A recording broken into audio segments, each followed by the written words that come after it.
சாய்வு கோணம் 45 டிகிரி. சாய்வு கோணம் 45 டிகிரி. சாய்வுன்னா என்ன வார்த்தை ஞாபகம் வரணும்? தீட்டா.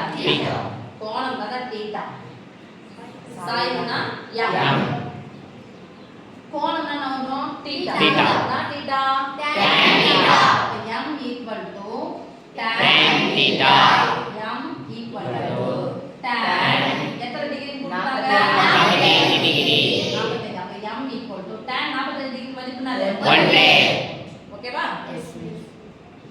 மற்றும் வெட்டு துண்டு. வெட்டு துண்டுனா என்ன வெட்டு துண்டு?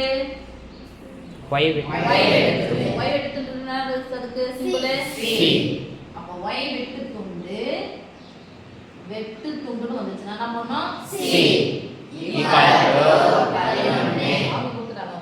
வெட்டு துண்டு 11 ஐ உடைய நேர்கோட்டின் சமன்பாடு.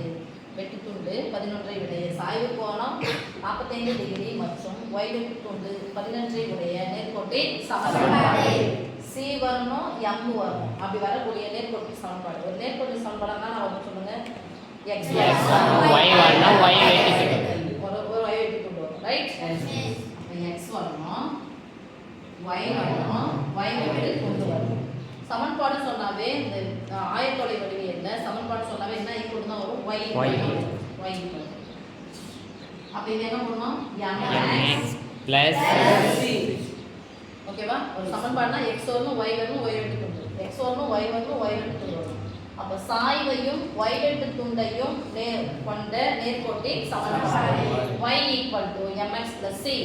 y equal to mx plus c. என்ன சமன்பாடு? நேர்கோட்டின் சமன்பாடு. அப்ளை பண்ணா y ஈக்குவல் டு 1 பதிலா 1 into x 1x plus 11.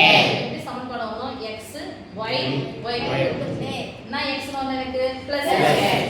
இங்க என்ன y இருக்கு? plus y. x plus இருந்தா ஓகே. இந்த plus y சமக்குறிக்கு அந்த பக்கம் போனா minus y. எல்லாமே இங்க போச்சா யார் இங்க இருக்காங்க? 0. இங்க என்ன அர்த்தம்? 0. ஃபர்ஸ்ட் யார் போடணும்? x. அப்புறம் யார் போடணும்? y. plus y அந்த பக்கம் போச்சுனா minus y equal to 0. இது equal 0 equal இதுனால இது equal 0 னால 1 தான். அப்போ நேர்கோட்டின் சமன்பாடு x - y + 11 equal to 0. Okay?